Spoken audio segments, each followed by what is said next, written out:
Hello, good day. Ito nga po pala yung explanation ko para po sa prelim exam ko po sa ITPRC 9. So, sa number 1 daw po, create a new database named library DB. Ito po yung code niya na create database library DB. Then po, nag-create po ako through, tinype ko po siya sa CMD, sa SAMP. And then ito po yung lumabas. Then nag-insert po siya date, ng isang database doon po sa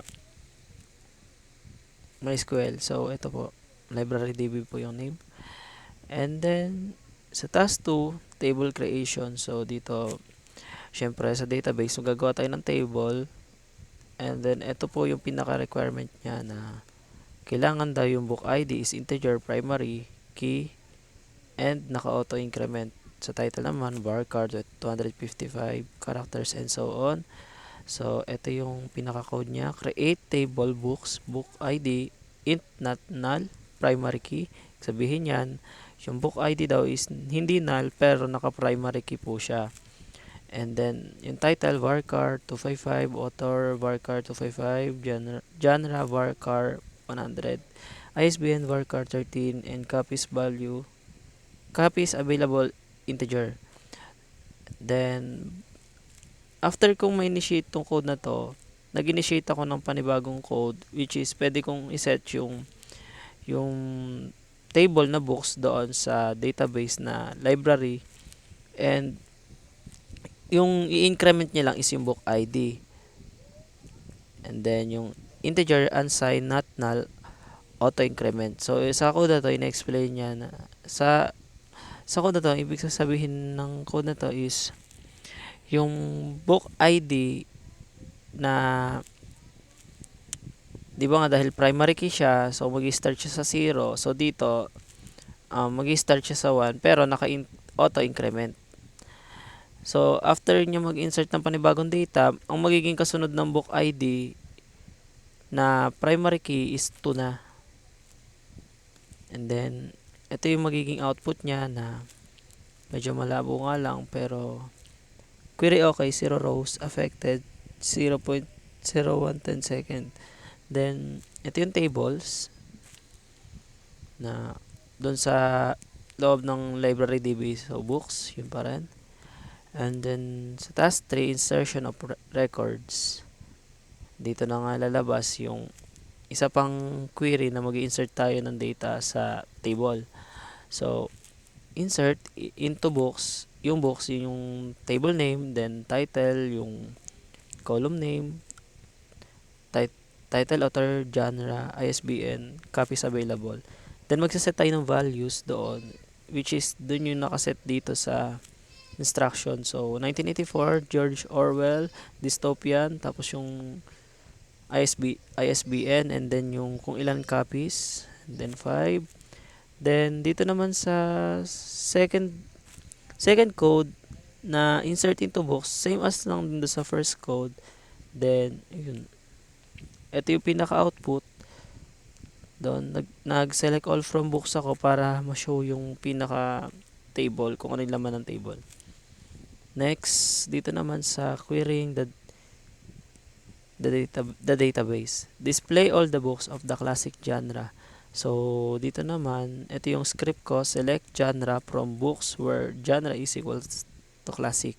So, dahil nga doon sa task 4.1, display all the books of the classic genre. So, dito, sinelect ko yung genre column, and then from books, yung books, yun yung table name, and then yung condition where genre is equals to classic.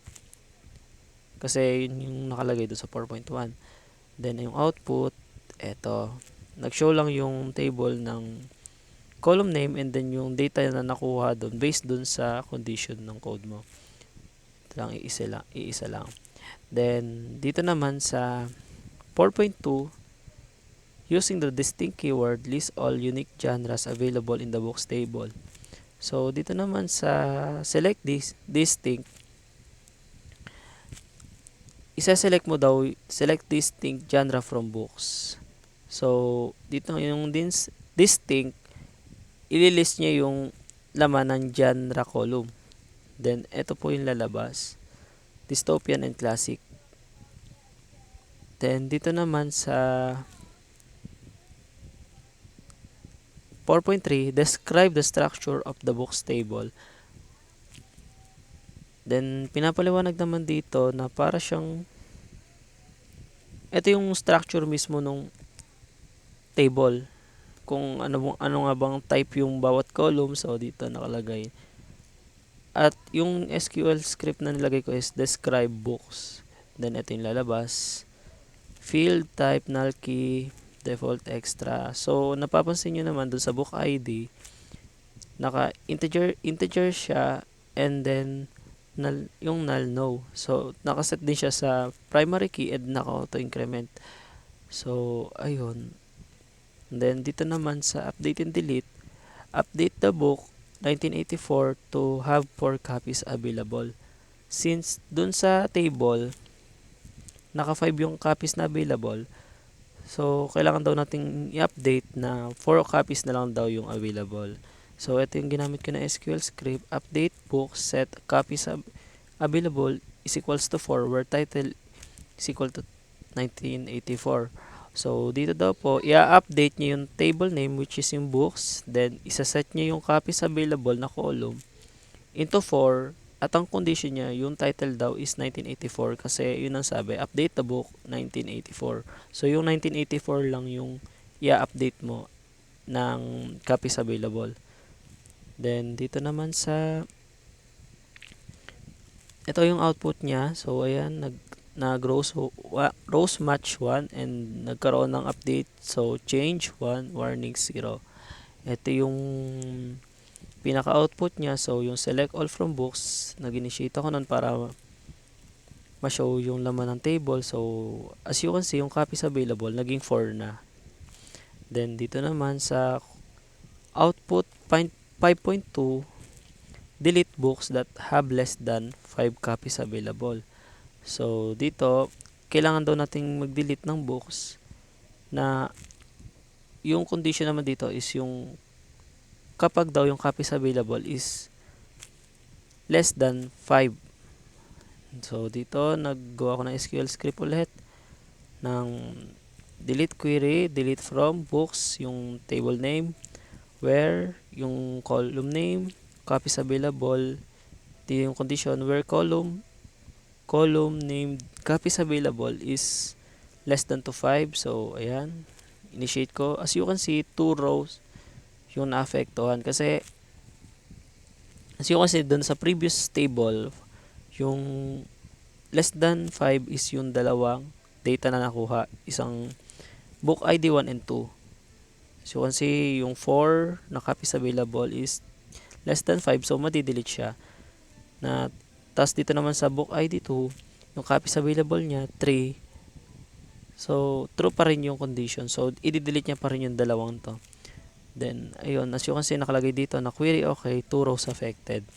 Then, dito naman sa cleanup, drop the books table. Then, walang pinagkaiba to sa i-delete mo yung table. So, drop table books para i-delete niya yung buong table. As you can see, query okay, 0 rows affected, 009. And that's all. Wala na po yung table, so hindi na siya mag-show dun sa CMD. And that's all lang po. Thank you.